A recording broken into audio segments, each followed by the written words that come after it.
బుచ్చిరెడ్డిపాలెం మండల పరిధిలో ఇటీవల కొందరు గొర్రెల చోరీకి పాల్పడుతున్నారు.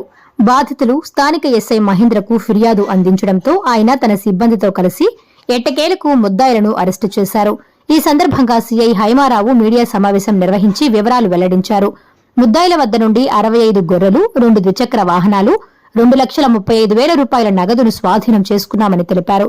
కేసు నమోదు చేసి 4 ముద్దాయిలను కోర్టులో హాజరుపరుస్తామన్నారు.